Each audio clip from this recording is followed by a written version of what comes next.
It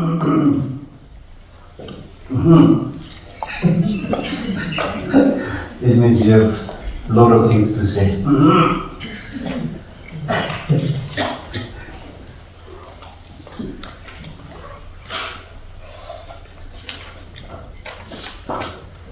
So we will be basically running through all the verses. This text itself has not much commentary, and also most of these are not directly related to us, so I'm not trying to spend a lot of time. So tomorrow we have only the morning session, during which I've asked them to distribute this 3 or 4-page text on summary meaning of stages of path Lamrim, so that later on you know what is the process of practice. Okay, this is not arranged in a stage-by-stage practice, so it will be very useful to know what the process, the roadmap from here to enlightenment, how to go. Just like the roadmap from here to Nirvana. So we read that one tomorrow. So today I hope I'll just go through it, finish and have holiday, yeah? So,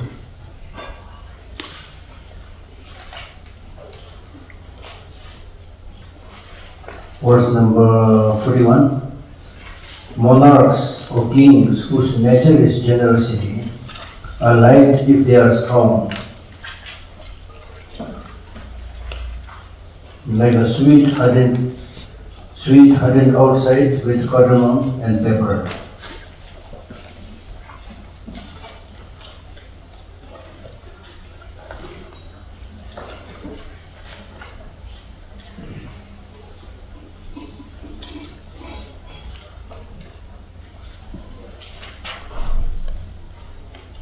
So this is basically saying, if you are a king who does a lot of practice of giving and generosity, and in that way it is majestic,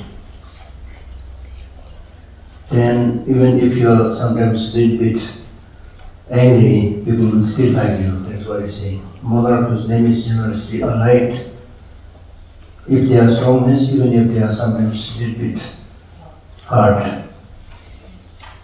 Like a sweet hardened outside with cardamom and pepper. If you taste it, then it will be delicious.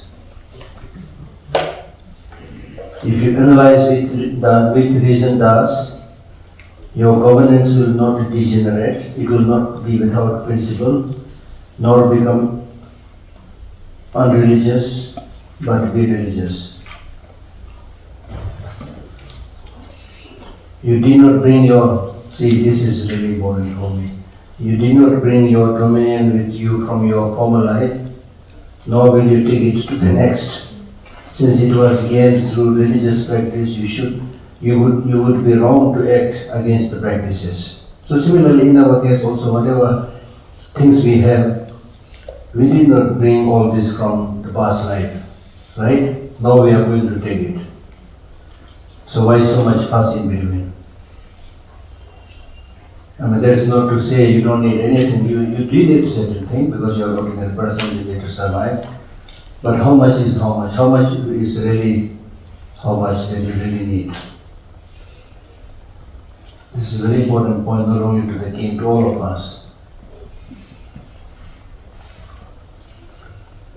People these days think that they need to buy everything that is thriving in the market.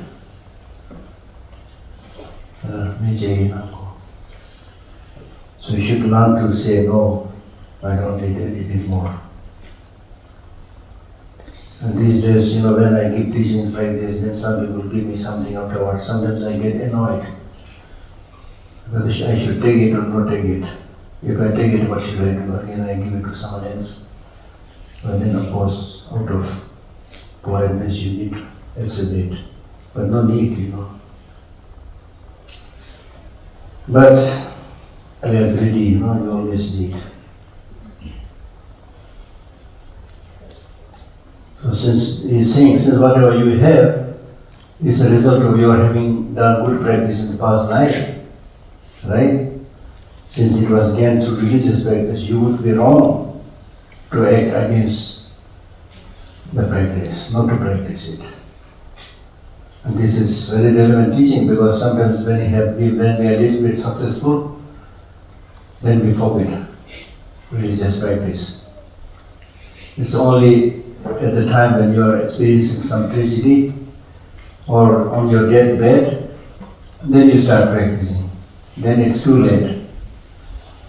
There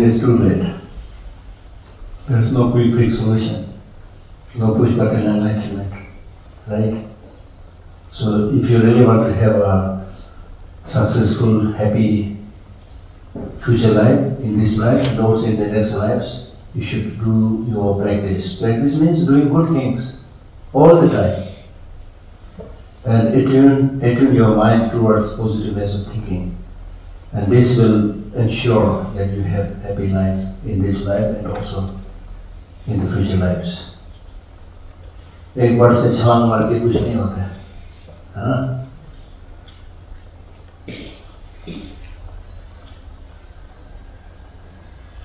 O king, accept yourself to avoid a sequence of miserable supplies for the realm through misuse of royal resources.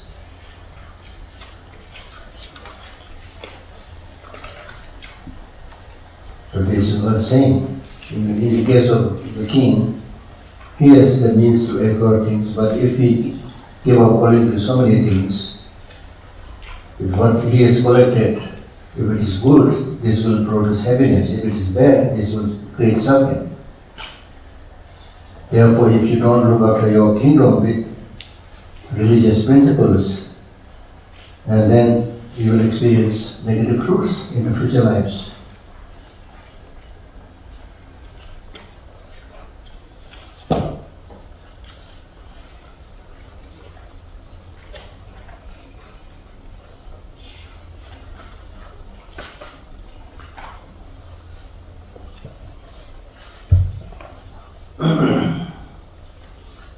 O king, accept yourself to increase the succession of the dominion resources through proper use of royal resources. Now, next point is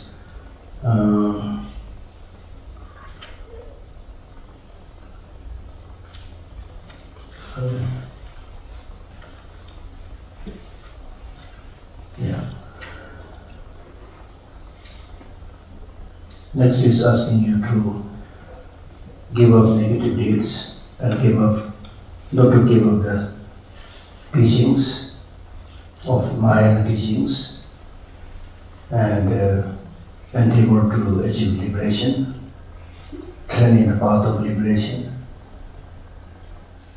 So first is training in the path of liberation.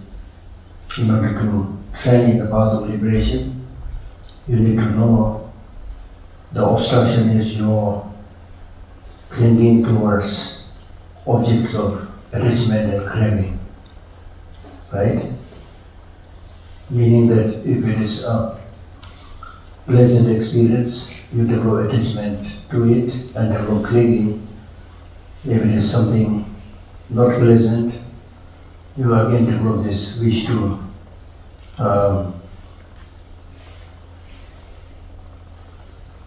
not only do away with that suffering, but you tend to think that that suffering and that happiness has inherent existence.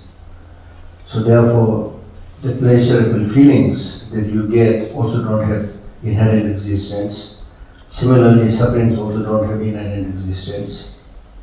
And then he talks about the fruit, if you refute them. In the case of removing negative inherent existence, in the case of pleasurable feelings,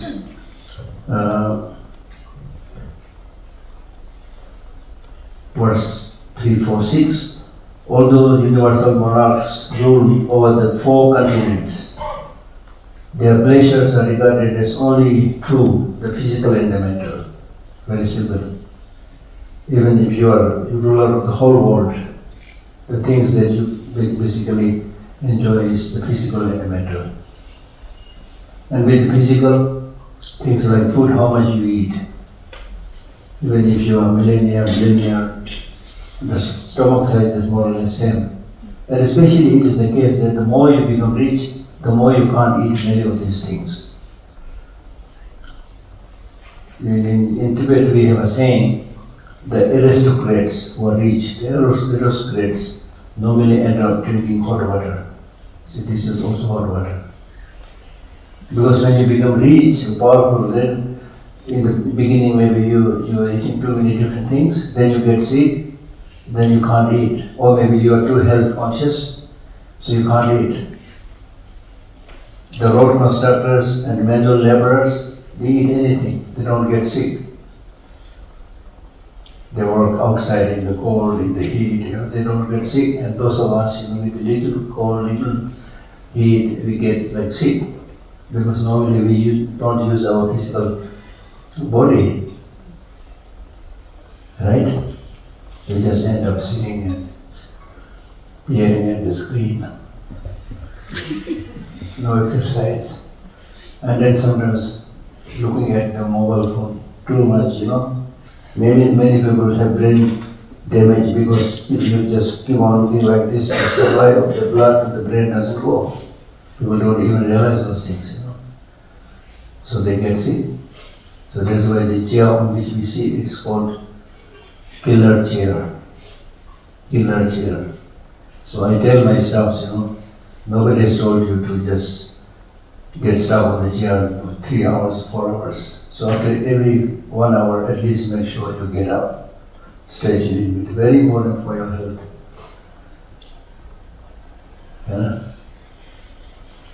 As I said, our original source is that we are animal.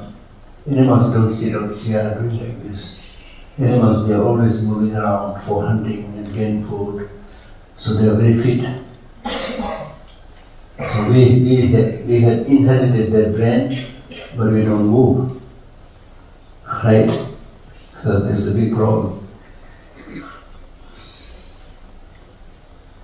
So all you need is to look after the body and the mind, and all these external material substances may not contribute much to the well-being of your mind.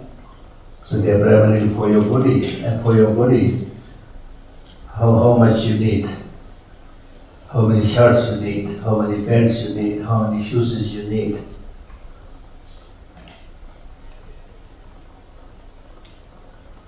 कितना चाहिए?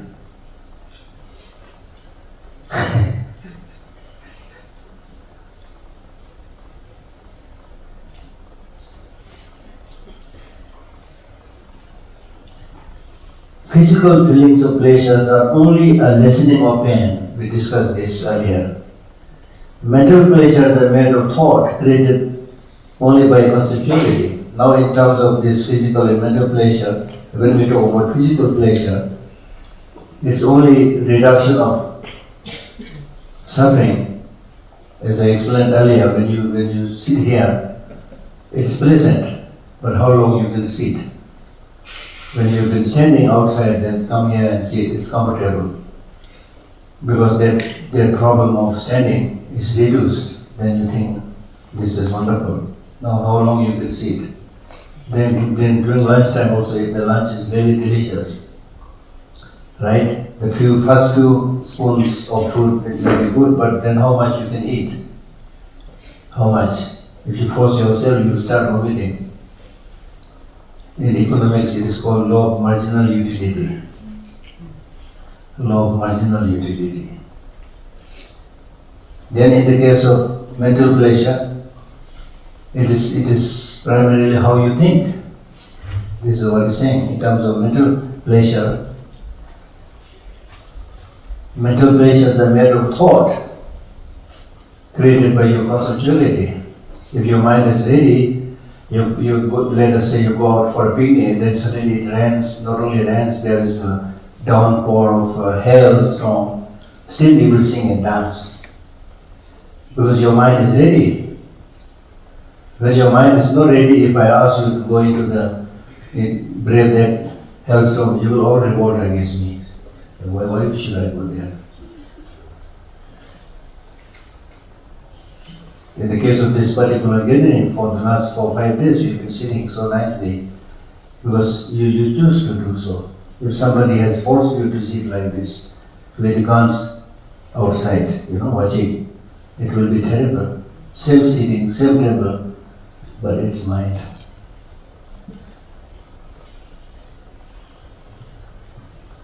Right?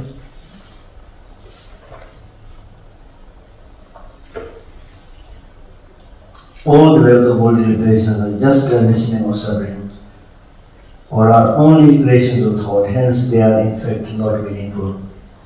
Just one by one there is enjoyment of continent, countries, towns, homes, conveniences, seeds, clothing, beds, food, drink, elephants, horses and women. These are said to be the source of enjoyment. Right? Now this was written a long time back, but now not only country, towns, homes, but in terms of conveniences, what all types of vehicles are there now. BMW, Mercedes car, these, there, so many things are there. And some so-called rich people have like hundreds of cars. There's no limit to greed. When the mind has any one of these as its object, due to it, there is said to be pleasure. But since at that time no attention is paid to the others are not then in fact meaningful. Now, for example, if you have 100 cars, your mind cannot be attending to all the cars. So when you're using the Mercedes car, the rest of the 99 cars are useless. That's what he's saying. So you cannot enjoy all of this at one go. When all 5 senses, eye and so forth, simultaneously apprehend their objects, a thought of pleasure does not refer to all of them. Therefore, at that time, they do not all give pleasures. Like you have 5 senses, but you may be primarily focused on one thing. Maybe you are seeing something or listening to something. You pay more attention to one object. You can't pay attention to all the 5 objects. Whenever any of the 5 objects is known as pleasurable by one of the 5 senses, then the remaining objects are not so known by the remaining senses, since they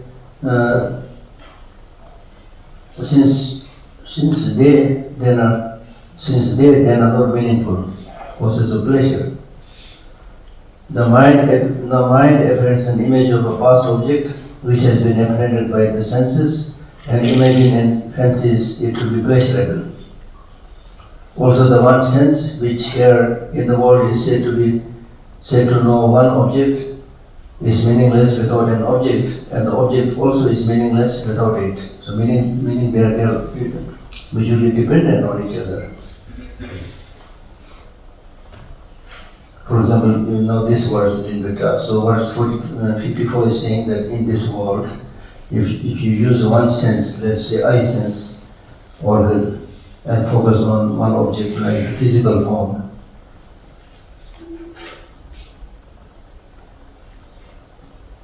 so this eye sense without object doesn't have any meaning.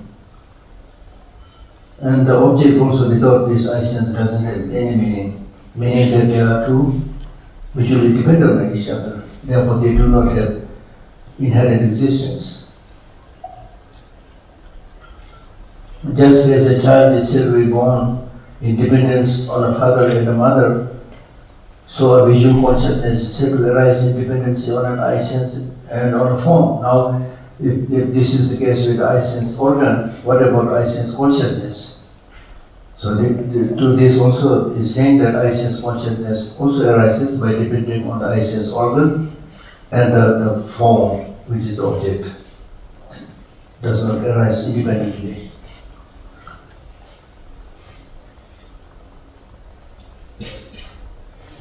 Past and future objects and the senses are meaningless, so too are present objects, since they are not distinct from these two. So they are all mutually dependent, interdependent.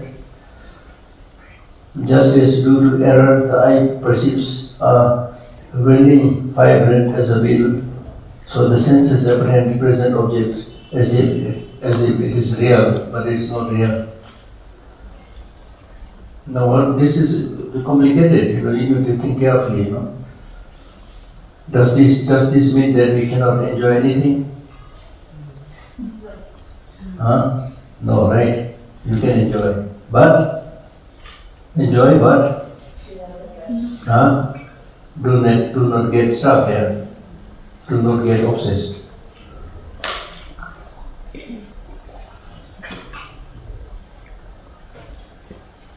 Is that easy? Enjoy and not get stuck there. Not easy. Not easy doesn't mean you can't do it.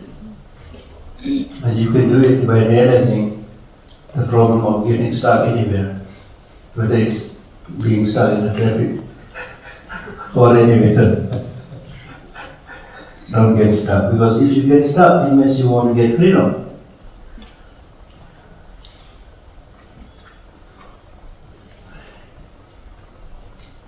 For example, if I hold on onto this one, this one looks really nice. I hold on to it, and then the teacher says, "Oh, Geshe, you think this is nice? Take it, Then I got one. So ordinarily we feel very happy. But now I am grasping on it. When I grasp on it, my hand is not free. When your hands and other parts of your body or your mind are grasping on something, you are not free. Right? So you should be free. People who walk on the road and then put both hands in the pocket, many people walk like this. Then sometimes they fall and trip very badly. Agony. So keep your hand free. Then if you're about to fall, you can balance. These hands are for balancing, or maybe take support of something, but both of your hands will make it. And then your ear is also plank.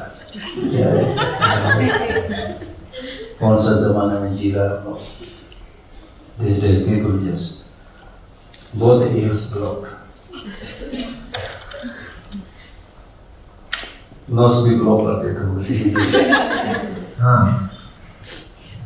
block two noses, block also two eyes, black goggle, 2 ears.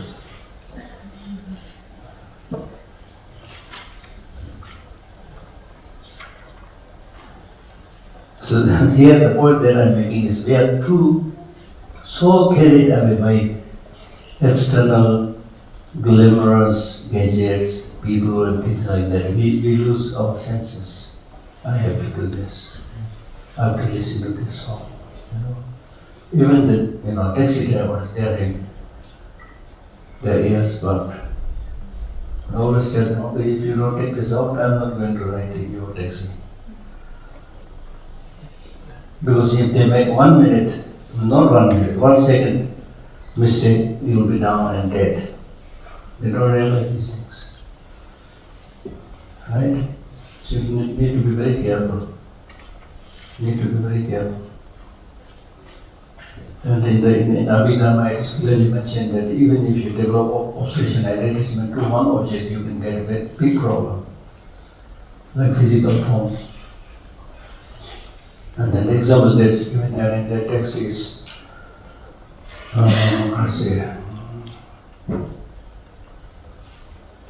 butterfly gets obsessed with object which is butterhead. The butterfly sees that butterfly, maybe a palace or something like that. He goes there, gets killed, he dies there, right? Just one object. Then some of the wild animals like deers, it is said they are very attracted to melodious songs. And then some of the hunters, they put trap with some songs, and then the deers come closer and they get caught and get killed. Then the houseflies, countless houseflies that you see around there, very attracted to bad smell, in toilet or wherever. So they go there and their feet get stuck and hundreds and thousands get killed there. And then the taste, fish, very attracted to taste. So fishermen, they put a small bait, small piece of meat, and then the fish comes and is caught and killed.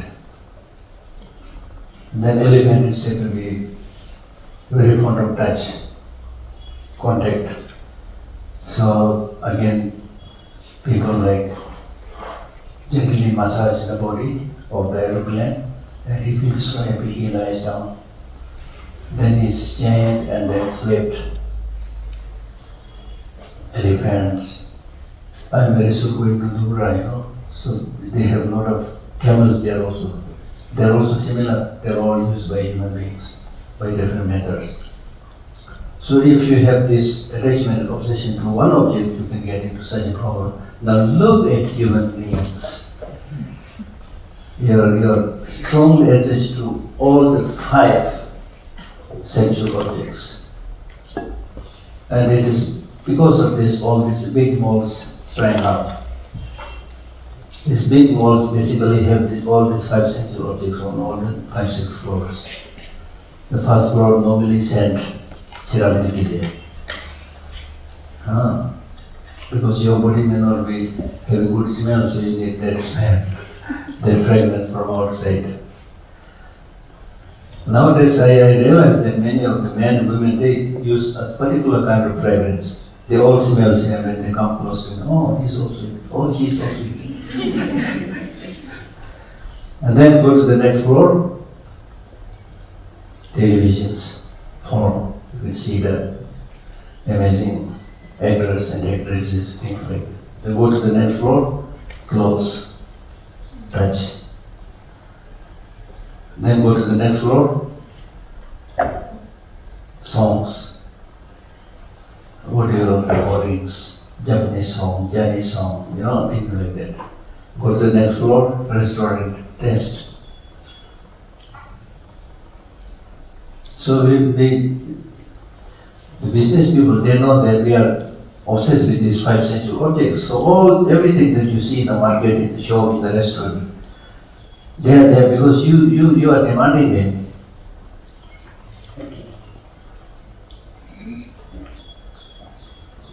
Right?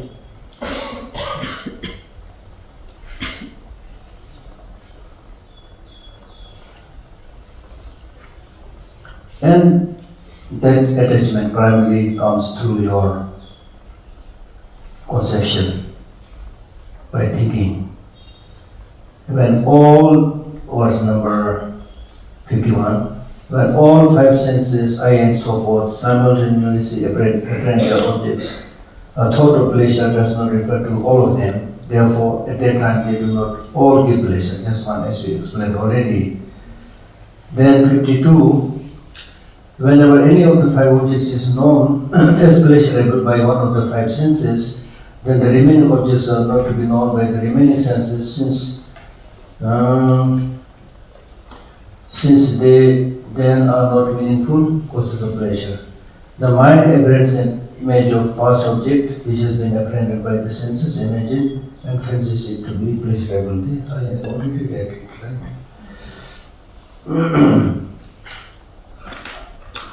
Also, the one sense which here in the world is said to know one object is meaningless without an object. On this also I read, sorry, I already read. Verse number 55 already read, I think.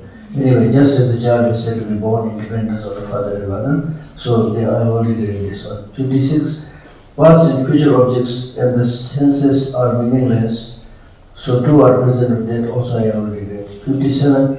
Just as due to error, this is also I already read. Am I going back to the samsara maybe? 358. The senses and their objects are regarded as being composed of the elements. Since the elements are meaningless individually, these are also meaningless in fact.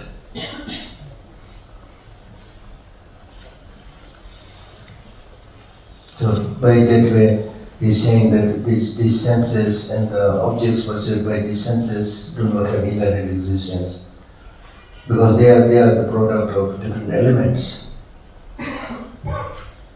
They are a result of the collection of four elements.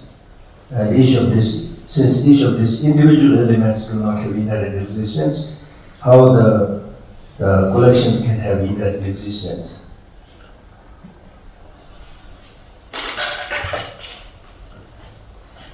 If the elements are each different, it follows that there could be fire without fuel. If mixed, they would be characterless. Such is also to be ascertained about the other elements. Meaning that it is not that these elements are not dependent on each other, because if they are unrelated, then just like if the fire and fuel are unrelated, then you cannot produce fire from fuel, right? So they are also dependent on each other. Because the elements are thus meaningless in both these ways, so too is the composite. Because the composite is meaningless, so too are forms meaningless in fact. Also because consciousness, feelings, discrimination, compositional factors altogether and individually are without essential actuality, pleasures are not ultimately meaningful. So there is no reliable independent pleasure. Just as lessening of pain is fancied as pleasure, that we already discussed.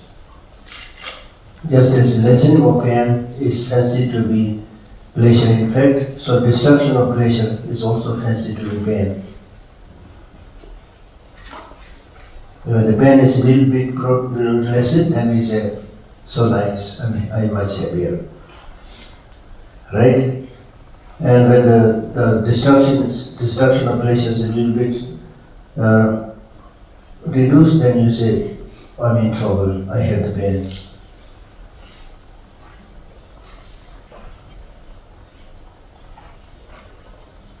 The next verse 63 is saying, thus attachment to meeting with pleasure and attachment to separating from pain are to be abandoned because they do not inherently exist. Thereby those who see thus as liberated. Those who see thus as liberated means those who see emptiness will be liberated.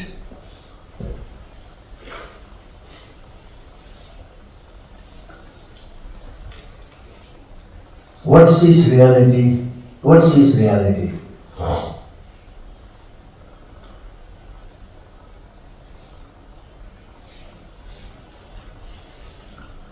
Conventionally, it is said to be the mind, for without mental factors there is no mind, and hence minds and mental factors are meaningless, due to which it is not asserted that they are simultaneous. Meaning that the mind which sees emptiness also ultimately does not have inherent existence.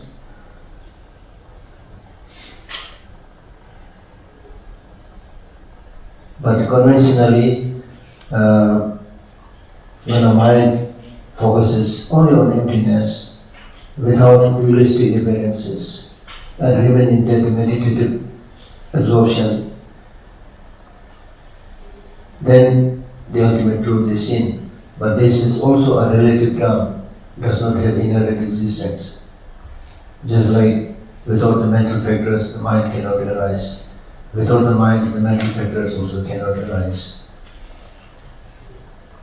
The mind and mental factors, the 52 mental factors and so on, they are like, for example, if you give in an empty house, in an empty house, if you give a monkey, just one monkey, with small windows all around, several smaller windows, so the monkey wants to come out, but he cannot come out because the windows are so small. So it sometimes come and try to peep from this window, not being able to go out from there, goes to the next window, peeps out from there, so on and so forth. So people who have no idea what is there inside, they might think, oh, this house has so many monkeys, but there is only one monkey. So similarly, the mind It doesn't mean mind, mental factors, so many minds are there. It's not like that. Depending on the job done by different aspects of mind, they are called mind, mental factors, and so forth. Okay?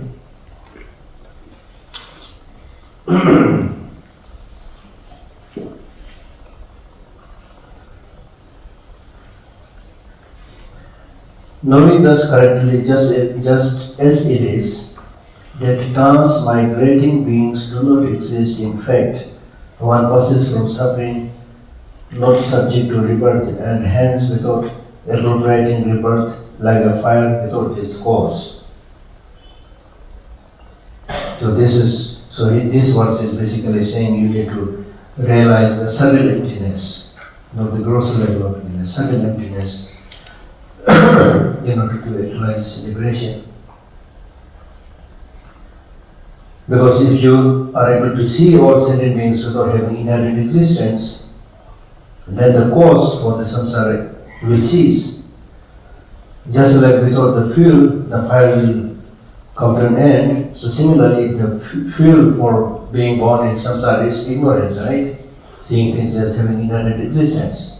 And if that is stopped, then there will be no rebirth.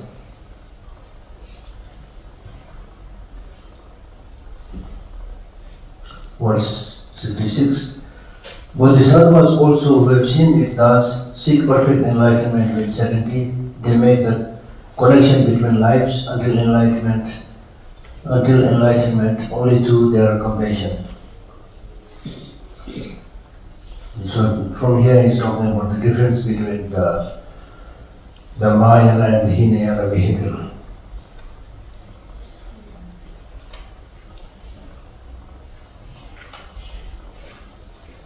And prayer in the previous verse is also like implying that even in the case of the Hinayanas, there is, in order to achieve Nirvana, they have to realize emptiness. So realizing emptiness is same in both the cases.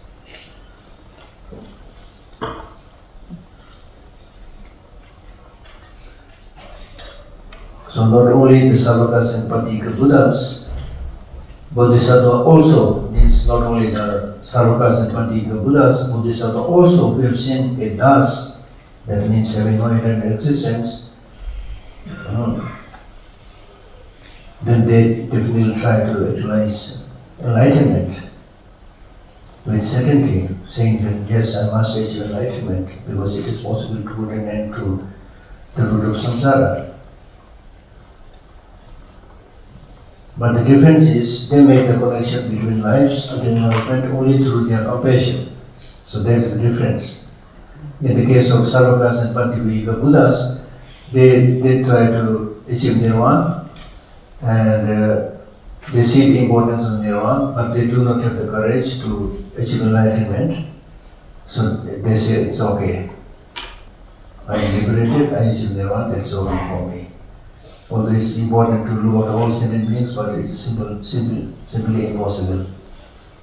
I mean, that makes sense, for us, how many unruly sentient beings are there? There are some people, how much ever you help, they will never remember their kindness. They instead demand more, create more problems. Right? And then, if you look at the nature of all sentient beings, some people don't even like to talk about these things. They are in a different direction. How are you going to help them? They will say, "God, get lost. My religion is a different one. If you say more, I'll kill you." That's happening right now. Many of these fightings, although are fought in one different name, but there's also this religious connection. Right? What does that line mean? They make the connection between lives. What does that mean? Because they don't want to, cultivate compassion only for this life, but for many lives. They pray and practice to be compassionate, to be a bodhisattva for not only this life, but for many lives to come, until enlightenment through their compassion.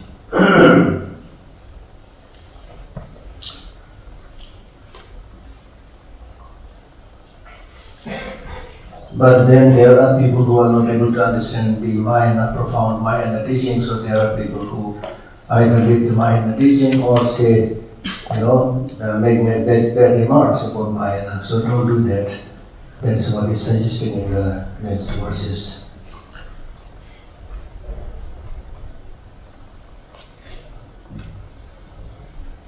Since the collection of merit and wisdom of Bodhisattvas was taught by the one gone thus in the great vehicle, those who are bewildered, those who are ignorant, do not know about the full extent of the paths and fruits of the great vehicle, deride them out of antagonism. For example, now having listened to this teaching, if you go back to your particular place and if people ask you, where did you go?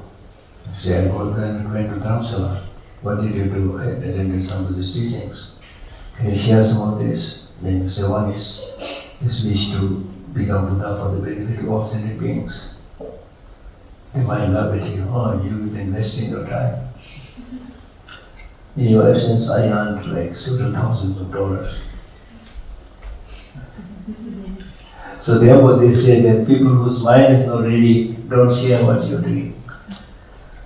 If they are ready, then share a little bit. Quickly.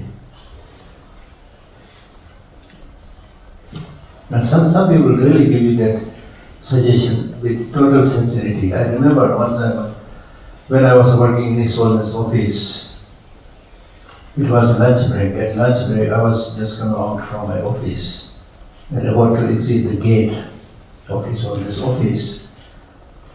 There were like 5-6 senior Indians, like wearing the white long cloth, probably some good Hindu practitioner or something like that. Then I asked one of them, so they were actually going out, they were also going out. Then I asked one of the security personnel, who are these people? Said they wanted to meet somebody, then I told them this is lunch break. But then I said we should talk to them. Then I went to talk to them. Boliye kya kar sakta hai? What can I do for you? Said nothing much, just got some suggestion. At that time Tibetans were there, gathered there near the table, they were doing prayer, 6-7 days prayer. Guru Gumso, 100,000 soul offerings to Guru Pemasma. They were doing this. So this senior Indian, they said, I have only one suggestion. You lost your country, right? I said, yes. The way to get your country back is not sitting here doing prayer. It's through working.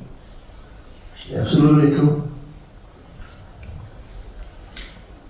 So different people have different perceptions, which is also true,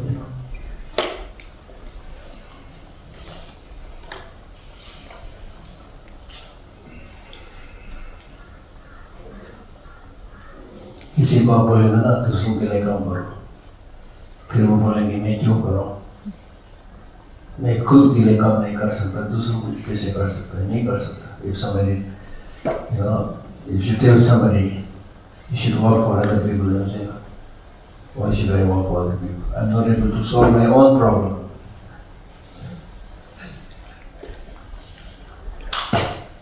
So it takes time to make people gradually understand.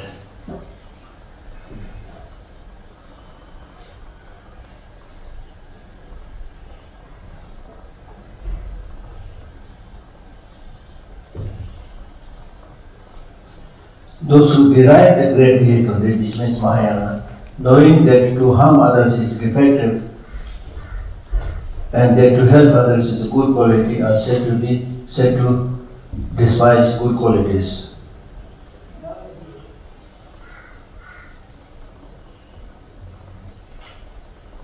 So in other words, in simple language, what it is saying is, if anybody is doing something good for other people, good for the society, don't discourage them, encourage them. If possible, join them. Even if not possible, you should say shabash. Don't discourage them. Right? That's what he's saying.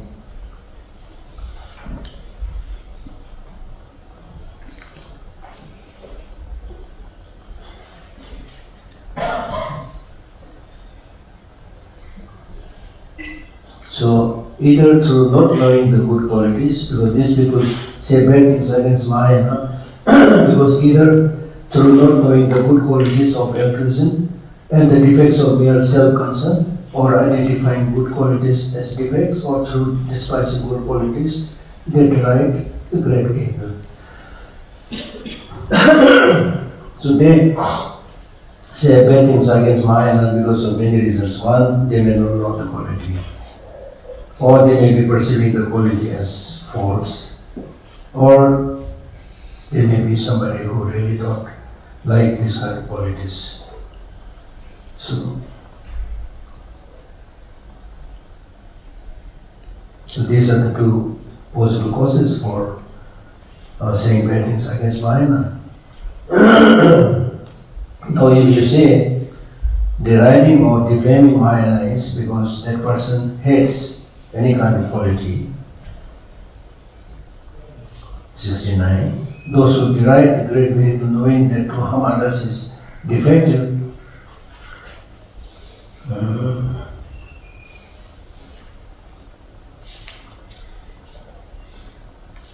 knowing that to harm others is defective and that to help others is a good quality, are said to devise good qualities. So that means, if you ask how is it that there are also possibility of somebody hating the qualities and thereby despising the Mahayana practice. So it means there are people who really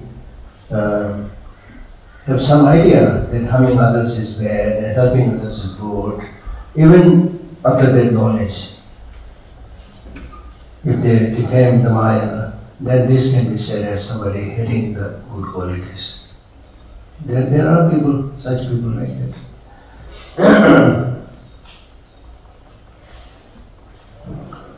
There are people, there are so many strange people in the world,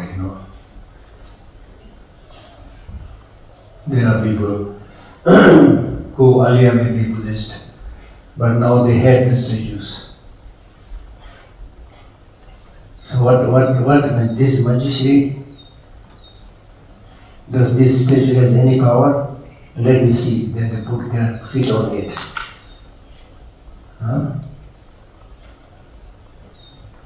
Deform it. There are few individuals I know who are doing this right now. So there is no limit to human craziness.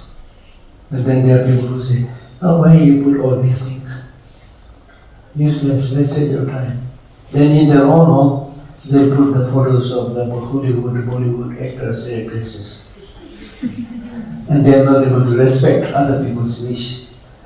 So, we live in a very strange world. And what are the faults of defaming Mahayana? Those who despise the great vehicle, source of all good qualities, which is source of all good qualities, in that it teaches, in that means qualities that it teaches, taking delight solely in the aims of others due to not looking to one's own, consequently burn themselves in bad migration. Because Mahayana is said to be source of all qualities. Because Mahayana is a Mahayana, the very word Mahayana means somebody who is able to carry big responsibility. Big responsibility means wishing to help all sentient beings. That's a big responsibility. So if you deride such teaching and such followers, then you are really making a big mistake. Because you are really harming the meaning and purpose of many people. Right? For example, if by realizing that you are in need of great water, then I go and block the pipe somewhere up there. Right?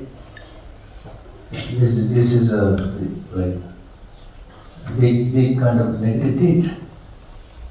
Right?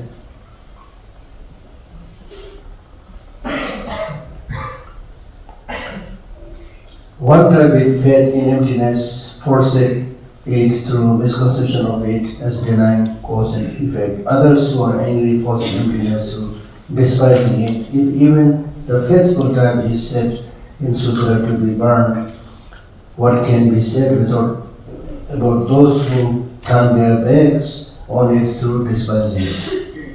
So therefore, what is very important is if you don't know something, then don't say anything about it.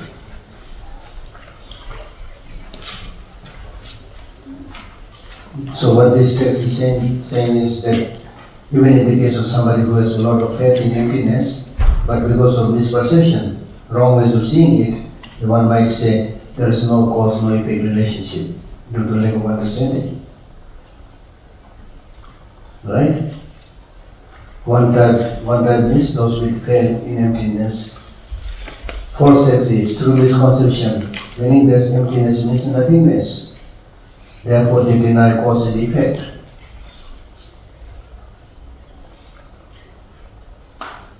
And then there are others that despise emptiness and get angry and therefore give up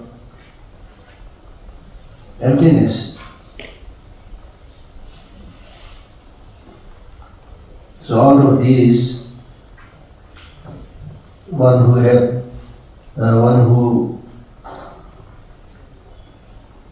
has this understanding that in emptiness there is no cause-effect relationship, although has some faith in emptiness, even that person is said to go into negative state of existence, then what need is there to talk about the other who right away rejects emptiness?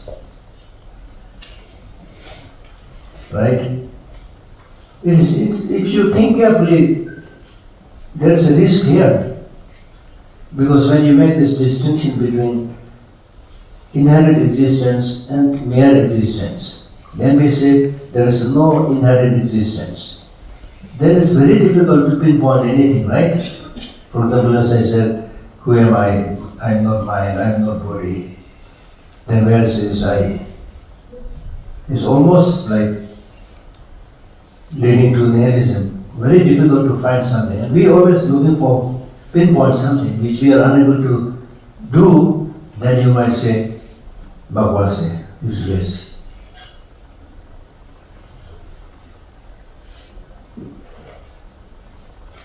So if you think carefully, it is a little bit scary. If you don't think it's okay, if you think a little bit careful, then many people get frightened with this teaching on emptiness. Emptiness will completely destroy me. Destroy my happiness. Not easy. So that's why such people happen. We cannot just say, oh, they are bad, In our case also, if you think carefully, it's not easy to understand it. So therefore this emptiness is not nothingness. And emptiness means, when you talk about emptiness, that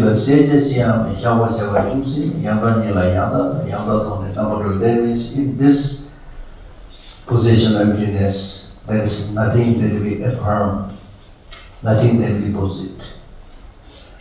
There is nothing that we dispel or eliminate. It is simply making the mind stay on the suchness as it is, seeing what is true as it is. And it is by seeing suchness as it is, you get liberated. So emptiness means mere essence of inherent existence. You are not affirming anything. You are not affirming anything.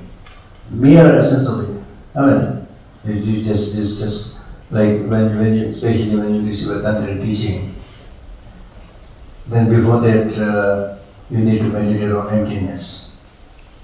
So there we meditate on emptiness with the help of the Sanskrit line which is Om Swabhava Shud, Sarvadhamma Swabhava Shud.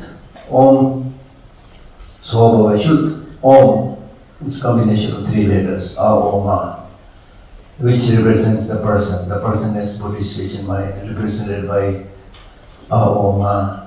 So Om Swabhava means nature. Shud means pure, empty. Om Swabhava Shud, by nature, the person is empty, meaning the person doesn't have inherent existence, also or should. Likewise, sarva dharma, all phenomena, sarva dharma, so or should. Similarly, all phenomena by nature are empty of inherent existence. So there what you do is, you analyze your whole being from the top of your head down to the sole of your feet and try to look at this I. If there is an I existing inherently, you should be able to catch that criminal. Then you try to catch it, you won't get it. So not being able to get it, the mere essence, on that you need to meditate.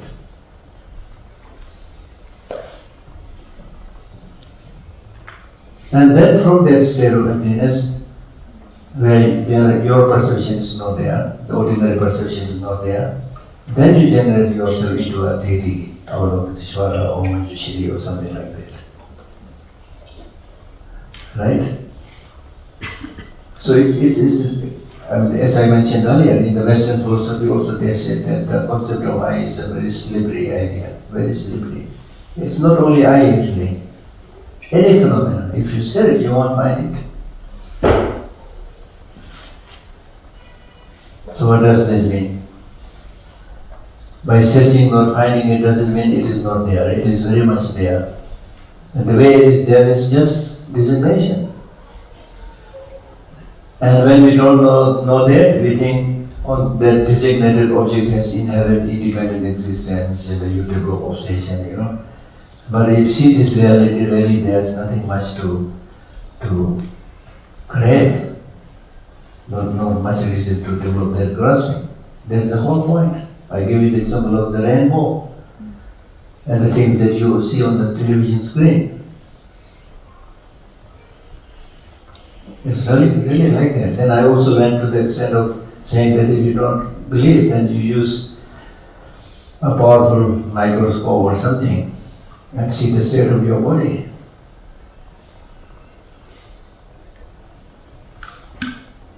Right? Then you will find that there is nothing like concrete or like bubbles or in a flux, in a state of flux. Right? So once you understand that, this will help you reduce your obsession. I, me, mine, black, white, green, and developing too much attachment, developing too much hatred, anger. This will be, the purpose is to reduce this. Right?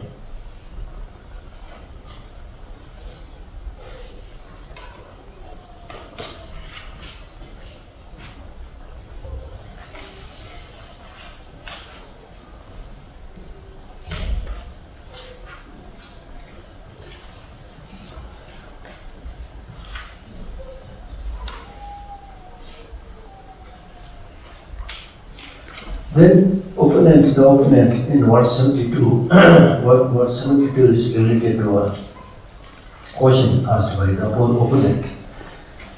The opponent then says, it is worthwhile to criticize the Mahayana. It's really worthwhile to criticize Mahayana because in Mahayana there is a teaching which tells you to undergo a lot of hardship.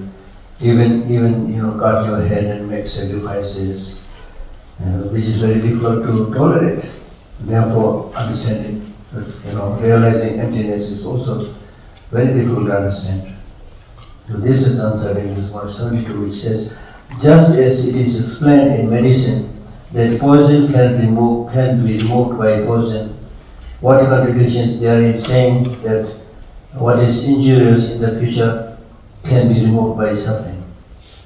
That means right now you may be able to, you may have to encounter some small minor problem, so that in the future you don't have to face greater pain, greater difficulty. And one classic example is that when you are physically very sick, then you need to go very drastic operation. You have to tolerate it. Similar. So suffering is emptiness? But this is the, here we're talking about emptiness, like the subtle emptiness. My ear is not working. He wants to know if we're talking about emptiness. Huh? Is suffering emptiness? What is the minor suffering you have to tolerate? Then, Yeah, minor suffering. For example, you are sitting for the last 5 days, you are sitting here. yes, the example is clear. Huh? The example is clear, like the example, but this is an analogy. Yeah, this is not only analogy. You are also now moving towards realizing emptiness. You are undergoing some suffering. It's not analogy, real example. So similarly in your practice, it is true that in your Mahayana practice you need to undergo some hardship so that you don't have to face greater hardships in the future. So therefore in the next verse it's saying that in the Mahayana behavior, yes, there will be some inconveniences, some suffering, some hardships, but this will, if you undergo this will help you remove suffering permanently. So therefore do not despise this teaching. It is renowned in great vehicle scripture that motivation determines practices and that the mind is most important. Hence, how could even suffering not be helpful for one who gives help with an altruistic motivation? Does that mean that you understand the people whose suffering you will be trying to alleviate? Is that what that means? That if you suffer, then you have an empathy for... Your motivation is altruistic motivation to remove the sufferings of all sentient beings. Right? Right. So, with this kind of motivation, helping other people, doing meditation, not that easy. You need to undergo some... To know what you're trying to help with. Yeah. But in the very process of the path, you need to work. You need to do some hard work. So you need to tolerate these little inconveniences so that you are able to achieve the greater benefit for you and for others.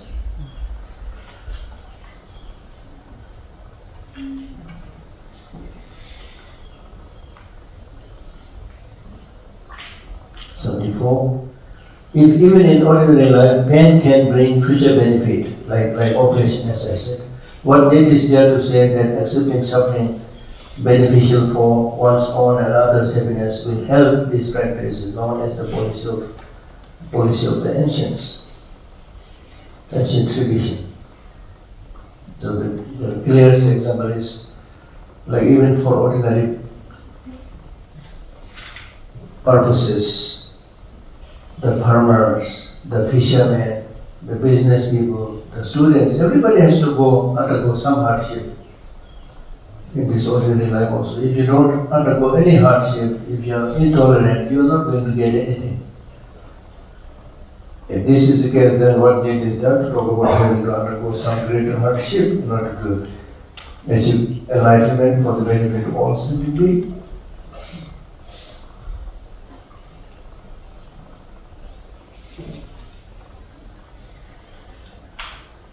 Verse 75.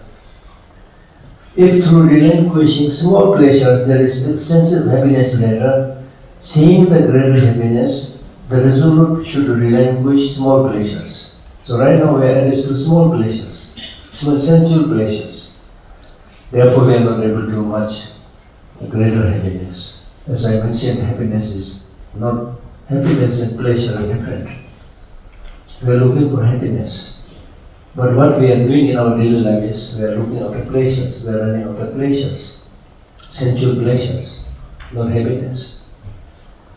What you need is happiness. Pleasure is a bonus, right? If you enjoy some pleasures here and there, it's a bonus.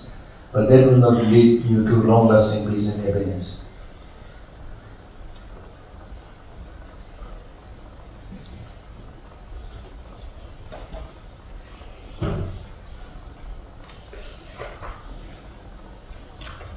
If such things cannot be borne, then doctors giving distasteful medicine would disappear.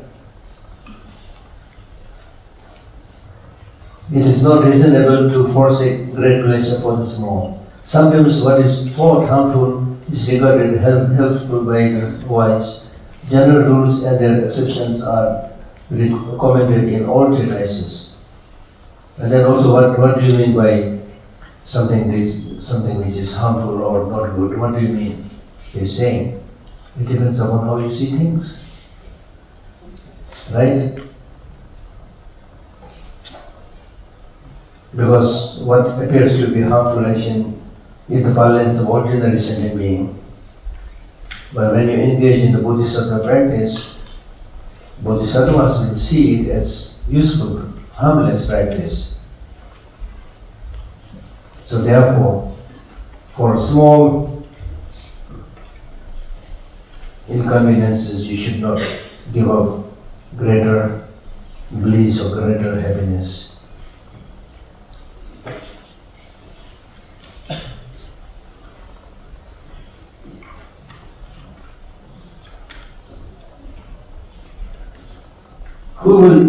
Who with intelligence would derive the explanation in the great vehicle of deeds motivated by compassion and of standless wisdom? Feeling inadequate about its great extent and profound depth, untrained beings, force of themselves and others, nowadays derive the great vehicle because of ignorance. The great vehicle has a nature of giving. It takes patience, effort, concentration, wisdom and compassion. Hence, how could there be any bad explanations to it? So this is almost like a summary.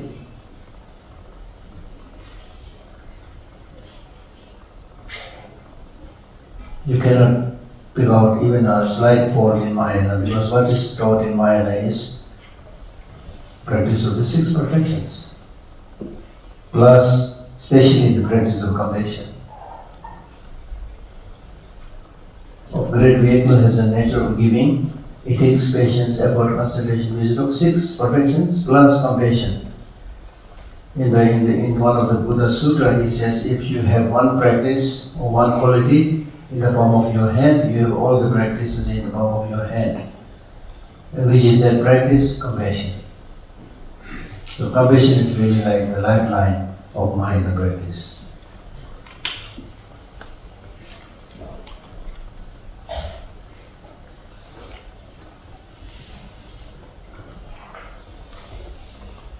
Others aims are achieved through giving and ethics. So out of the six perfections, others aims are achieved through giving and ethics. One's own are achieved through patience and effort. Concentration and wisdom are process of liberation.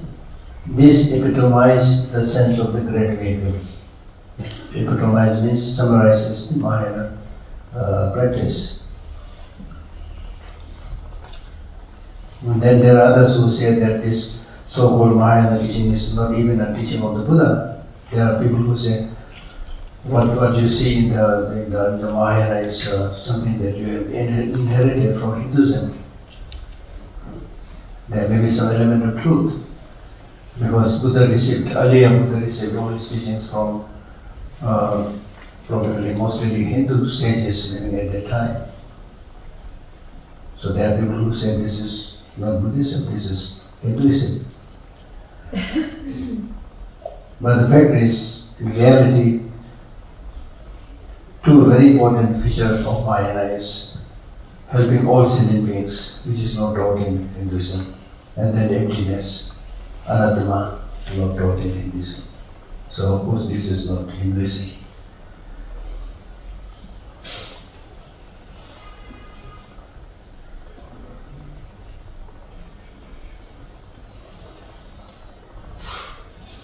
The aims of benefiting oneself, others, and the means of liberation, as bravely taught by the Buddha in the Hearer's Vehicle, are contained in the six perfections. Therefore, these scriptures of the great vehicle are the words of the Buddha.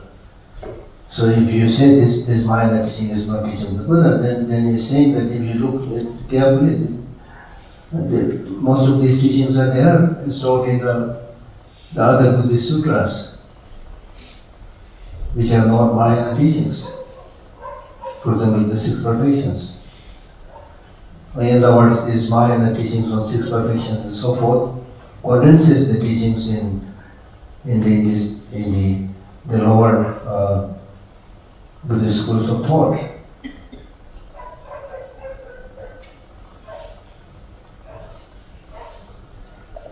Those blind with ignorance cannot stand this great vehicle where Buddha taught the great path of enlightenment, consisting of merit and wisdom. So therefore he's saying that you should have a complete understanding of the path of Mahayana.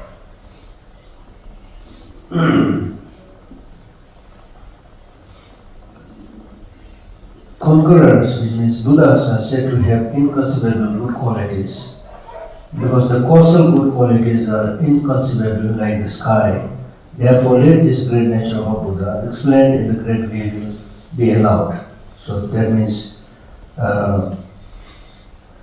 you should first listen and study those teachings of Mahayana teachings, which are extensive like the space, like the sky or space. And then you will find this is a very profound, inconceivable teaching. How is it unthinkable, inconceivable? Even Buddha's ethics were beyond the scope of Shariputra. So why is the inconceivable great nature of a Buddha not accepted?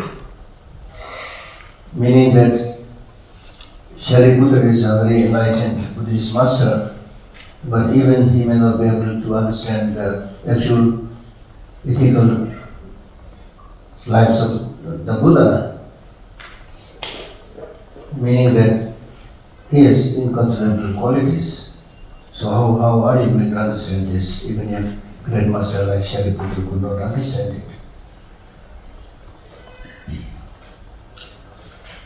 The essence of production taught in the great vehicle and the extension of the others in fact the same emptiness, since they indicate the non-existence of inherently existent production and the extension of the inherent existence. Therefore, let the great vehicle be allowed as Buddha's word.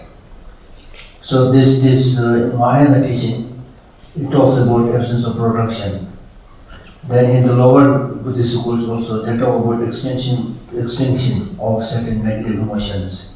So both basically talk about the need to have emptiness for getting liberated.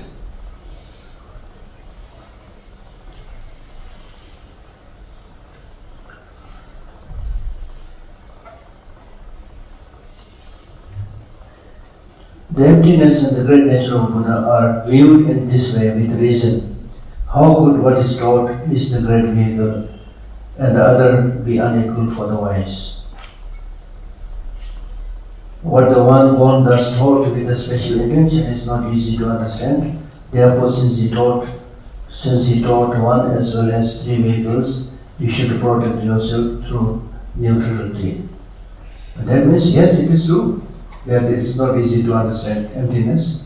Therefore, in some of the Buddhist teachings, he talks about three vehicles. Sarvapayana vehicle, Patika Buddhayana vehicle, then Bodhisattvayana Mahayana vehicle, three vehicles. And then in other text he says the ultimate vehicle is just Mahayana. Then why he taught the two other vehicles? He taught the two other vehicles because it's like going to Trund, If you go to Trund, one way is for those who are really capable, you can say, okay, don't take rest, go straight, it's only 3 hours, or maybe 2.5 hours if you are very strong. Have a very strong leg and good physical health.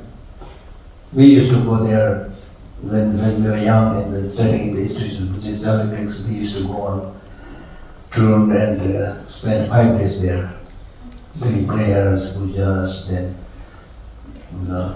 playing kabaddi and all those things. But then those who are not that healthy, then it will be advised, okay, you take rest at Dharamsala, or then I don't know, there is one tea stall, used to be tea stall there, you take rest there. So those people who are not ready, you cannot immediately say, come into the Mahayana teaching. So as a kind of resting place, 3 vehicles are taught, but ultimate vehicle is one. That's what he's saying.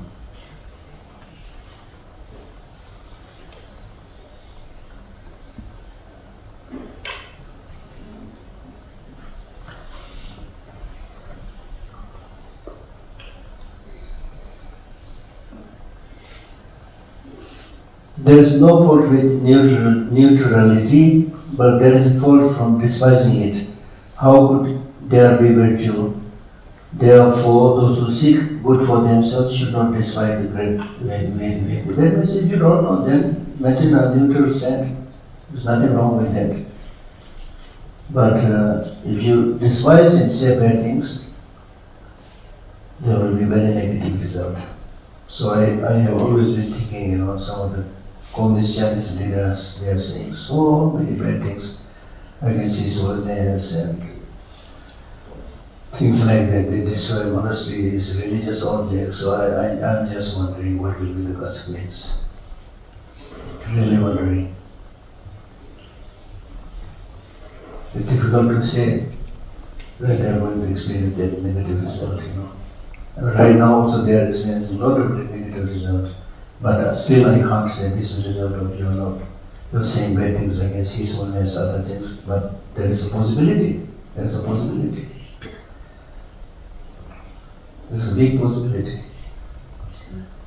What is a synonym for neutrality in this? Equanimity, something like I'm sorry? equal stance, something like that. Neither on this side nor on this side. Equanimity, maybe. It's equanimity, but what does it mean in terms of understanding the Dharma? In terms of understanding, if you don't know Mahayana teaching, don't say anything good or bad. Okay, so that's what it means. Yes, maintain a middle stand.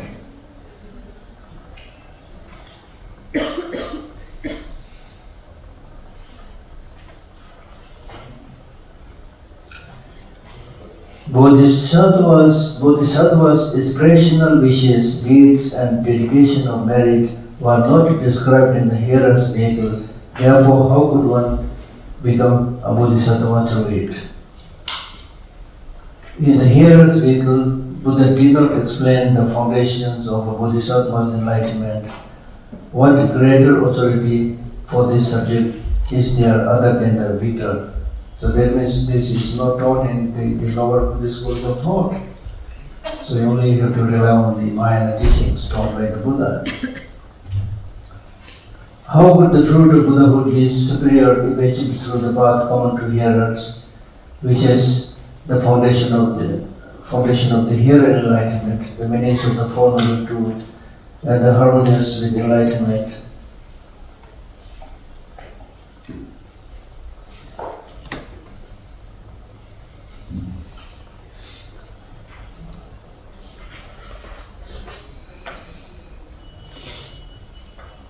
So this is a response to a possible question that might come. The possible question is, how could the fruit of Buddha be superior if achieved through the path common to hearers? What is taught in the Sarvaka path, the hearer's path, is it teaches about the meanings of the Four Noble Truths, 37 limbs to enlightenment. This is what is taught in the Sarvaka path also. So this might also lead to achieving Buddhahood. So then if this is the case, then how can you say the Mahayana path is superior than the Bodhisattva path? How are they different? Because there is no talk about bodhicitta. But Mahayana means bodhicitta, yeah? Mahayana means path of the great being. Right, to be a bodhisattva. Yeah, path of It's the the, same thing. not same thing, no. Path, Mahayana, in the Mahayana path, you develop bodhicitta, you develop wisdom, awareness, and emptiness. Yeah. Okay? So Mahayana literally means somebody who has this wish to liberate all sentient beings. Okay?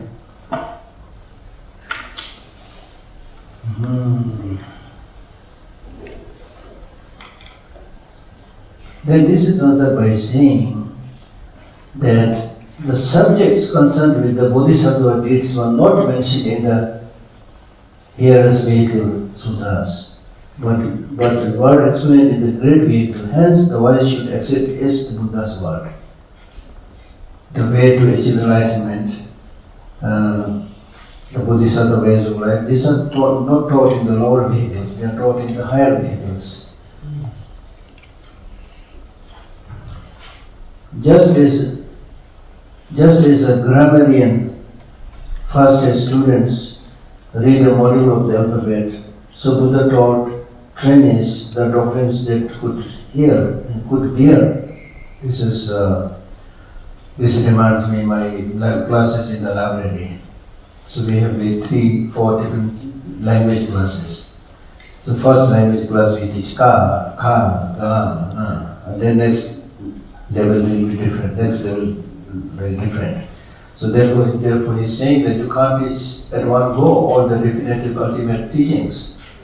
Depending upon the mental disposition, you need to move slowly. That's why we have 2 levels of teaching: interpretative teaching and ultimate teaching. If you right away give the ultimate teaching, many people may not be able to digest it. There is a story of the king Ajat who killed his father, Bibisara.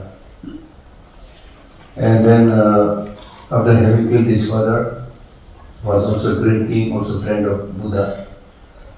After killing that, he sank into depression and nobody was able to help him.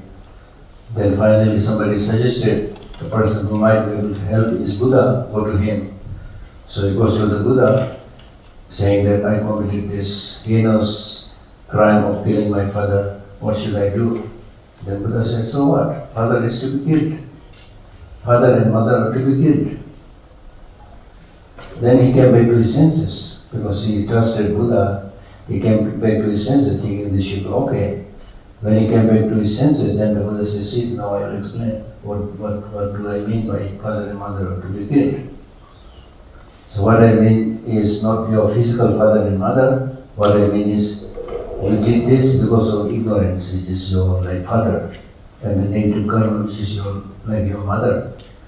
So in order to, purify your negative deed, you need to get these two, like ignorance and karma.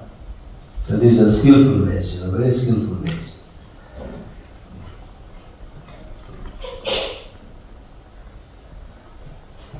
To some he taught doctrine to turn them away from ill deeds. To some for the sake of achieving merit, to some doctrine based on duality. That means for some people he simply says, okay, stop doing negative deeds.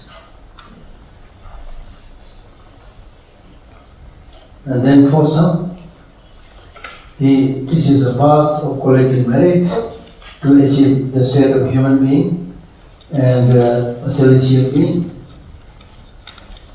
And then for some people with mediocre intelligence, he teaches the path to achieve liberation. Right? Then for others, verse number 96, to some doctrines based on non-duality, okay? And to some what is profound and frightening to the fearful, having an essence of emptiness and compassion, the means of achieving unsurpassed enlightenment. So that's why when you study the Lama, you will come across these 3 individuals, people with small intelligence, middle intelligence, and high intelligence. So accordingly, there are 3 sections which you will read tomorrow, right?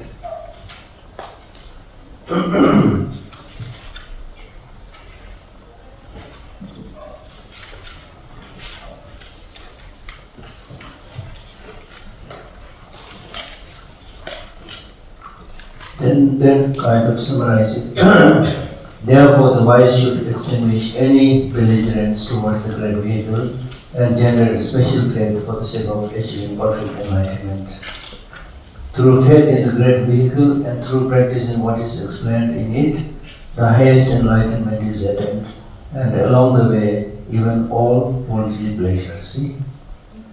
So there is not he is not asking you to do some sacrifices. The more you do to benefit others, the more you will get the benefit. Right? So you don't have to wait until you become Buddha. Right from now you will start experiencing the positive fruits. improvement of your physical health, mental health, and so on.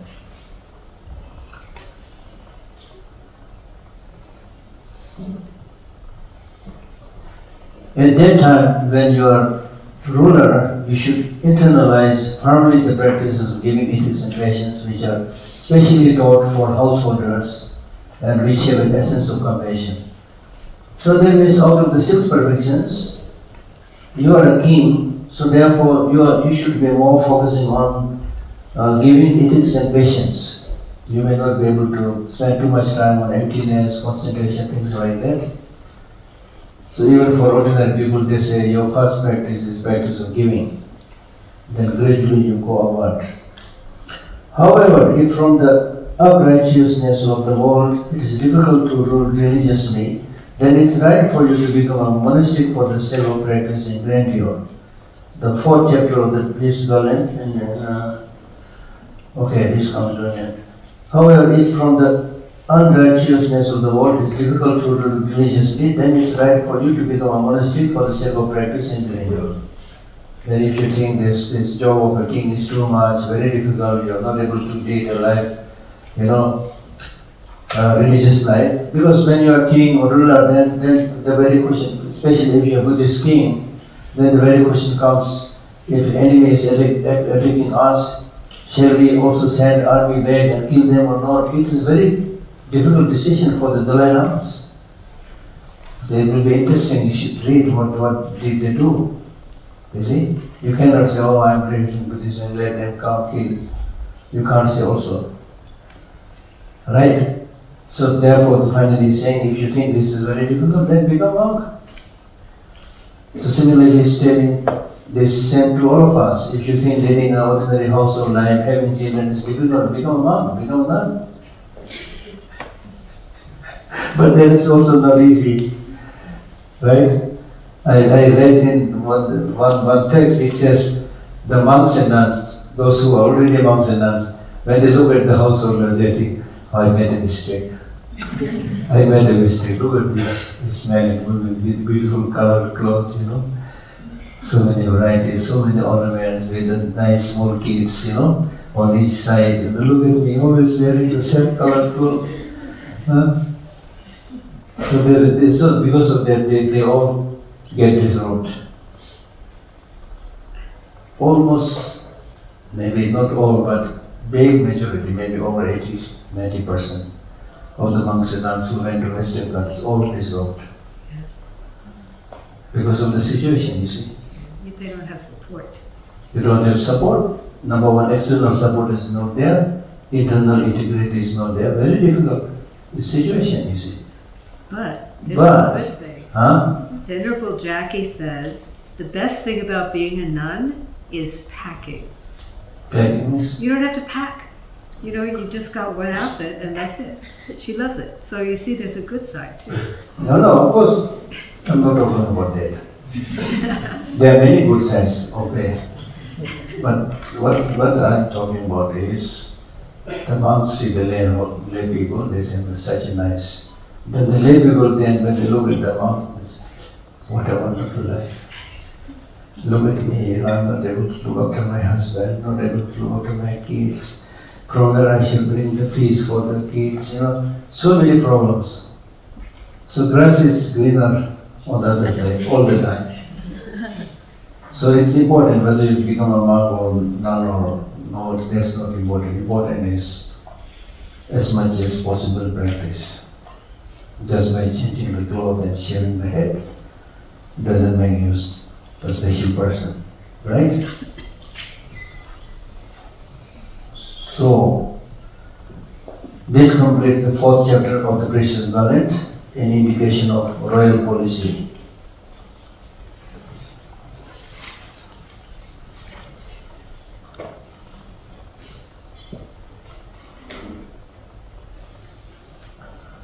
Okay, any questions? Yes.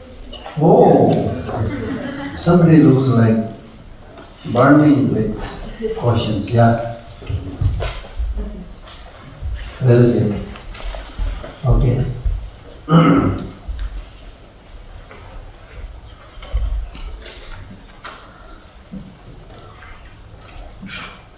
Thank you, Geshe Lhakdor. I have two questions. One is regarding this verse 385, where it says, even Buddha's ethics were beyond the scope of Shariputra. And I thought, I understood that Shariputra and Moggallana had got it, and when in the Prajna Paramita, Avalokiteshvara says, listen Shariputra, form is emptiness and emptiness is form. Yeah. So I thought, because of that, Shariputra has got it, and I don't understand this verse where it says, seemingly he didn't. This is my first question. Yeah, so let me answer your first question. This is a conversation between Shariputra and Avalokiteshvara simply to teach people how to perceive emptiness, right? But what is said in the text is saying that if you think about just one quality of the Buddha, his morality, it is so profound and so deep that even Shariputra cannot understand it, right? This is not saying that Shariputra has understood emptiness or not. It's not saying that. Even if he has realized emptiness, this doesn't mean he realizes all the depth and vastness of all the qualities of the Buddha. Okay? Okay. And my second question is regarding Hinayana and Mahayana. Yeah. I personally practice Mahayana, but I have been in a retreat in Sri Lanka years ago with two venerables from Hinayana. Yeah. And even if they never spoke explicitly about bodhicitta, staying with them and receiving teachings from them, in my view, I would say they were really compassionate beings, and they were always thinking and doing things for others. So sometimes I don't understand the difference. Why do we have these limits among Hinayana and Mahayana regarding bodhicitta? Good. This word Hinayana and Mahayana, now we discourage using these two words. Hinayana, a little bit lower, a little bit, not necessarily inferior, but a little bit lower. Mahayana, greater. No, we don't use it. This is, of course, mentioned in the sutra, in the text. When it's mentioned in the text, it is not talking about any particular country, any particular sect. Okay? It's only talking about the mental state of individual practitioners. Even if you are in the Mahayana fold, but you are thinking it just for yourself, not for others, then you are Hinayana actually, not Mahayana. So even in those places where you receive teachings, they may say they will never say they are in Hinayana, they will say they are in Theravada. So these people may be, in terms of actual thinking, they may be Mahayana. So it's nothing to do with a particular country. Now when we say Theravada countries, Mahayana countries, this is said in terms of how the different types of Buddhist teaching flourished in different places, only from their point of view. So therefore now we discourage using this word, especially in Hinayana countries, the Mahayana countries, not like that. So if you want to use, then you can say Theravada and Bodhisattvayana, Theravadayana, something like that. Yeah. Thank you, Geshe. Yeah.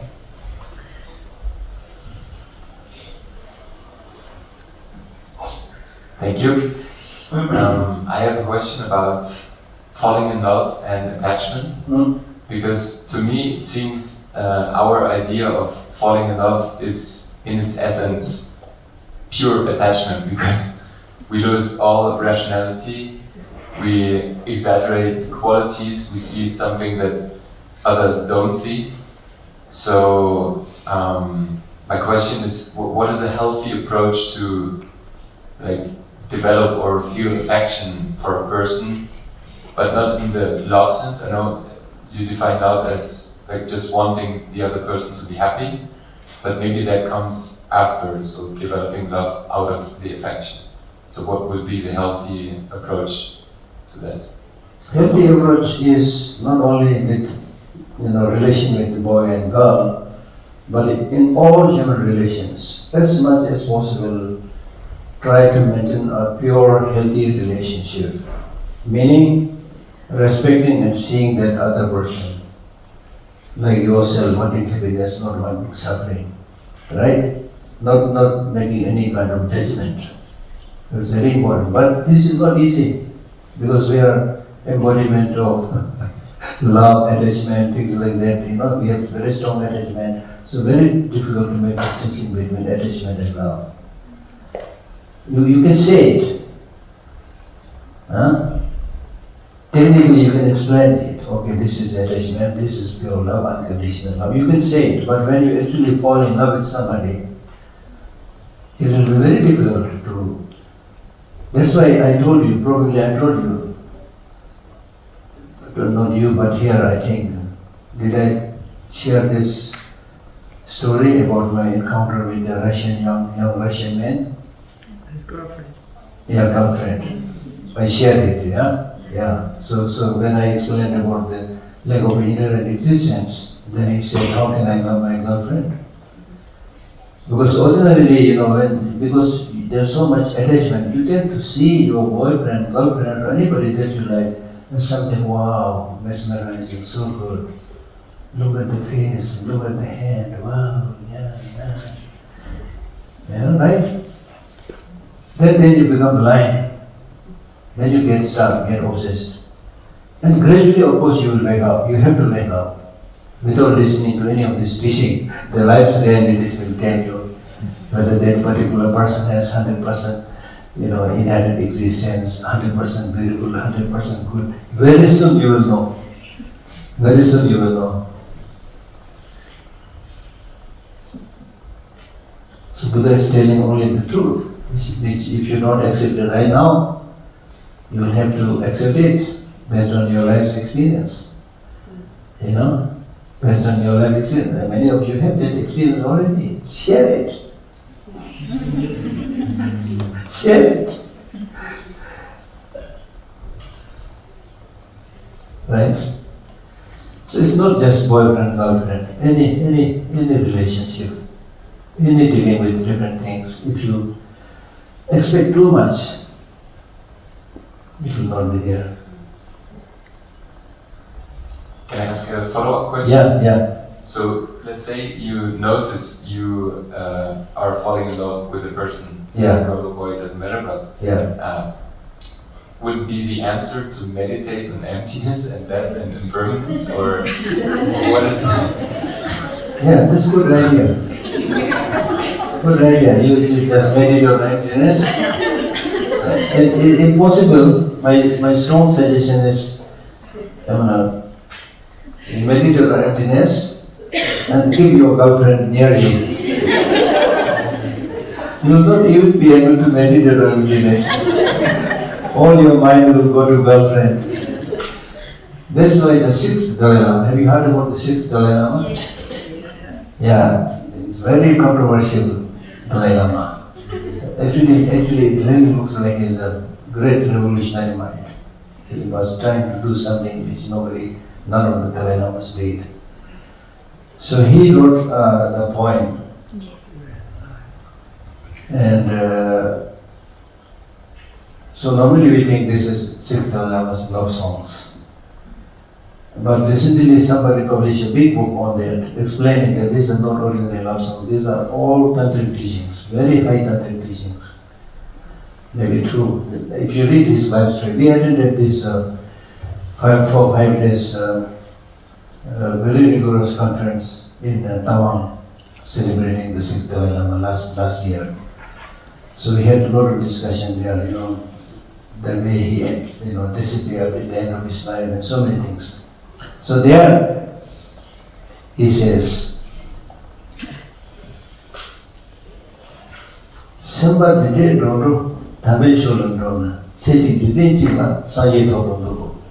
that means if the way my mind goes to my girlfriend, if it goes to Dharma also in a similar way, there's no question about my achieving enlightenment in one lifetime. No question. I will definitely achieve enlightenment in one lifetime. Meaning that it's always going to the girlfriend or boyfriend, whatever. What is the book? Sixth Dalai Lama's love song. No, I have that. But you said there was a book explaining how his. Yeah, that's in Tibetan. I don't even remember the name. But it is English translated also, even the poem. Then also there's another verse by him by saying that,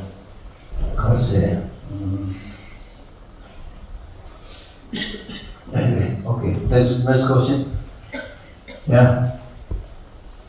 This gentleman down there.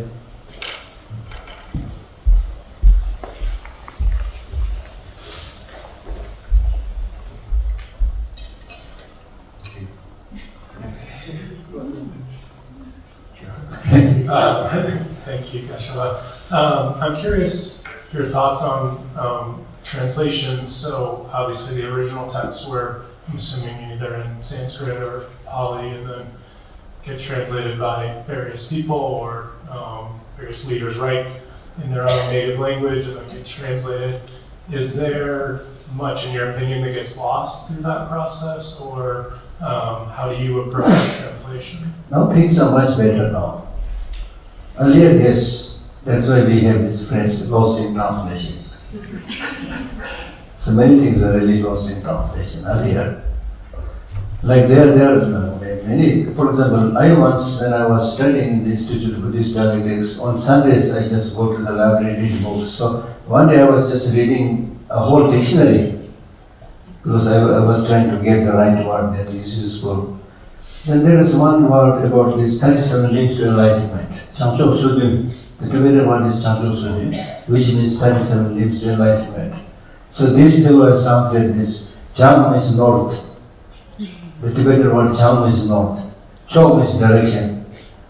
Sudim means 37. So he literally translated and said 37 northern directions, which means nothing.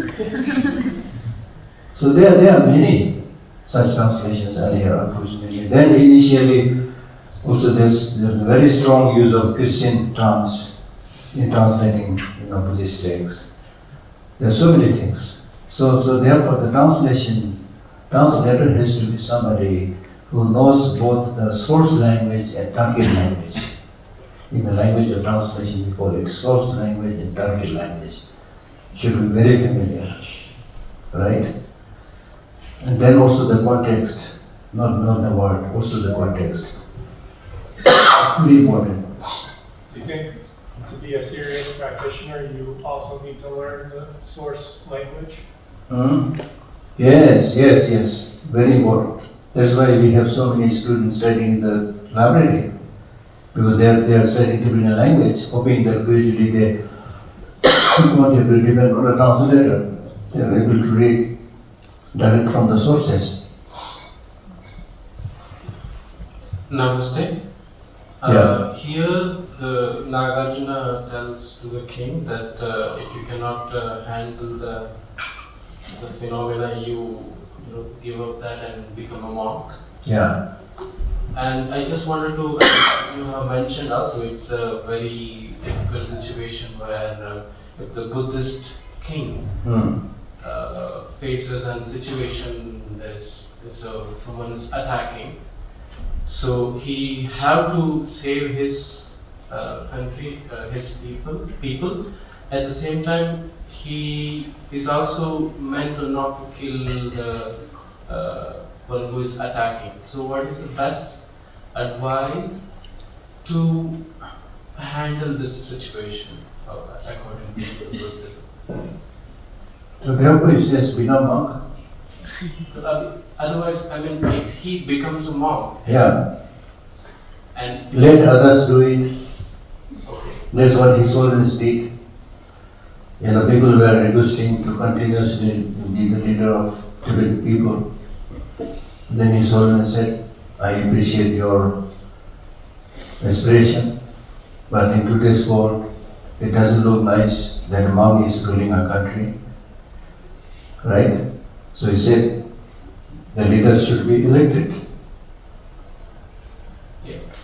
Thank you. And I just want to have one more question on that. So if we are telling others to do it, or letting others to do it, so it is in some way we are, appreciating or agreeing to do that in some way. Yeah. I mean, you can't take the responsibility all the time. I mean, he's saying if you're seriously into Dharma practice, right? Making sure that you don't end up, doing negative things here and there, then you just become monk. And if you're somebody who says, okay, I can't be perfect, so I want to lead a little bit religious life, a little bit ordinary life, then it's okay, it's your choice. So he's saying if you're seriously committed, then this is the way. It's like specialization, If you want to specialize on Buddhism, then you become a Buddhist. Many people ask this question, is it good to become Buddhist or is it become to pick up a little bit from all the religions and be nice to all the religions, which one is better? Then I tell them it's up to you whether you want to specialize or not specialize. If you don't want to specialize, okay, then learn a little bit here, a little bit there, and you have no idea what is the real true path, what is the goal, But still there are some good things because you'll be appreciating different aspects of religion, it's okay. But if you're specializing, then you have to follow one particular religion, follow the whole system so that you reach a particular destination. It's like doing PhD, why should you do, when you do PhD you have maybe how many subjects, maybe one subject, right? And before that in the lower classes you have 5, 6 different subjects because you're not specializing, you learn a little bit. But when you want to specialize, okay, then not many subjects, just one subject. Similar. That just makes it seem as if you have to become a monastic to actually achieve anything major in Buddhism. Preferable. That is true. Preferable, not necessarily. Generally speaking, it's preferable to become a monk or a nun because there's less distraction. Generally speaking, But then it's also possible there may be a lay person who is not distracted, who almost lives like Ramdamba, who's Ramdamba was a very famous lay teacher in Tibet. He remained intentionally decided to remain as a lay practitioner. And he's also said to be the manifestation of Avalokiteshvara. Then he met, Atisha, the exchanges, the dialogues, teachings they had together is just like unthinkable. So to be able to help others more in a more easier way, he decided to remain as a lay person, but he's much more than even ordinary monks. So it depends. But in generally speaking, it's really like saying, generally speaking, it's better you go to school and college, but not necessarily. There are many people who don't ever go to college, school, and then very bright and very intelligent. So generally speaking, yes. I think it's related, but according to the Dharma, if we truly engage in bodhicitta way, should we give up on close friends who are not interested in Dharma or spiritual paths? No. Because the very reason you come here with bodhicitta is for all sentient beings. All sentient beings includes your friends who are women or be interested in Dharma.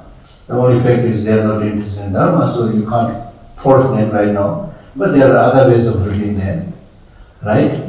And then gradually, who knows, they may get interested, you see. Which includes not only your friends, but cows and dogs. You can't teach anything to them. But help them as much as possible, yeah. Oh.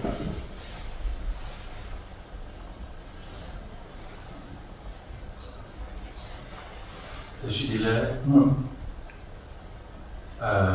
Geshe Lhakdor. My question is about karma. Most of the human society have a justice system or group. For example, if you kill somebody, you go to the jail by the justice. And other religions, for example, Christian, they, after you, is the God decide if you are good behavior or not, and at the end of your life, you go to, they decide for you where you're going, hell or heaven. But the karma, where is come from? Who decide is good or not for you? And or if you do something bad, your next life you will be not good. If you do something good, next life probably better life. Who decided this is I'll call that universal system, universal law, or where it's come from? Universal law, including law of karma, is there as it is. It is not created by anybody. So teachers like Buddha, what they say is, okay, this is the universal law. And in this universal law, I could easily see if you do bad things, you will have bad result. If you do good things, you will have bad result. I'm not creating this. It is the way it is. So nobody is saying that, oh, if you do this, you could. They're only helping.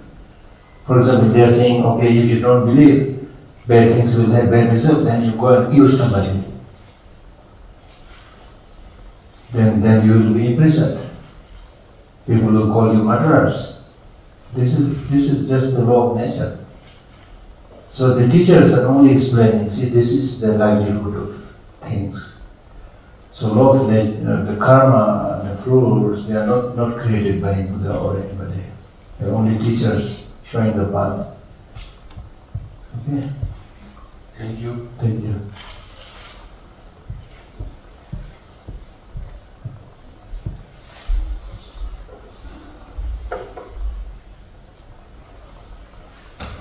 And training in thinking about emptiness, is it needed to see things as non-existing? Because saying they don't exist inherently still seems like they exist, right? I have. Yeah. So is the meditation on emptiness seeing things as non-existing in order to balance the mind, in order to put the existence of the rainbow as not real? Because you cannot meditate upon it as existing independently, or can you? What does it mean to meditate on things existing dependently? It still feels like they exist. Yes. I said this yesterday also to your, to your yesterday question. You still don't understand. Yeah, so I come on. so I said it clearly, things exist, don't exist independently. Well, what does that mean? So that means you exist, you are existing, right? Everybody knows you are existing. But your existence is dependent on many things. Therefore you don't have independent existence. Your coming into this world is dependent upon your parents who give birth to you. Then you are able to still alive, means that you have been eating food, dependent on the food, the air, and so many things. So therefore there is no independent existence. Dependent existence is there. Why is there an illusion? Huh? What is emptiness? What is the... So when we say emptiness is really like illusion, this is a good question. Emptiness is like illusion is when we reject independent existence, when we say, yes, you exist. Then the question arises, okay, if I exist, where am I? Is it my body? No. Is it my mind? No. Where is I? That's illusion, like designated. Apart from that, if you search, you won't find anything. This is hard to digest, I can't really explain much here at that level. Therefore they say, when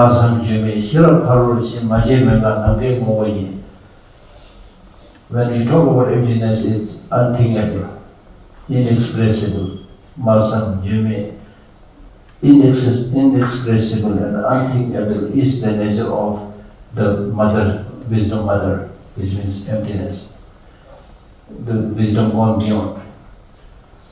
Maje manga, it's not born, it will not cease, that's the nature of the wisdom gone beyond. Sosorani Jituyama, it is only an object of knowledge of somebody who has developed this primordial wisdom to see each and every individual nature of reality. Sosorani Jituyama. There's a Yama chance of active homage to this mother, which is the mother of all the three times. Okay? One last question. Geshe, thank you for this wonderful teaching. My question is that, does consciousness have a starting point? And second question is that, does alignment being have consciousness? Does alignment being have consciousness? Enlightenment. Do they have consciousness? Yeah, enlightened person, because consciousness has no beginning, to your first question. Second, when we say enlightened, means mind enlightened. So definitely, even after you achieve enlightenment, you have mind, omniscient mind. So, the samsara exists because of the dually dependent and dependent. In dually dependent, the consciousness is there due to the presence of ignorance. So, enlightenment, when we are removing ignorance, does it? Enlightenment, when you achieve enlightenment, you remove ignorance, but you did not remove the mind. There's no need to remove the mind. So mind is inherent existence? No. Yeah, now I got what you're saying. I give the answer last time also. Like many people think if there is a future life, then the mind that goes to the future life must be permanent. Many people think like that. But as I explained earlier, that the stream continues. I give the example of a river originating from the snow mountain and going into the ocean. The river goes all the way from the snow mountain, let us say thousands of kilometers, go all the way from the snow mountain to the ocean. Does that mean that the river is permanent? No, it's changing all the time. When just originated from snow mountain, it may be very cold. Then at some distance, it might disappear underground. After sometimes it might fall from a rock. After sometimes it might become muddy. So it is changing. But still we'll say that this river originated from there, goes all the way to the ocean. So mind is like that. So it doesn't have to be permanent. Okay? It's continuity in nature. Continuity, yeah, continuity. So, thank you. See you on lunch.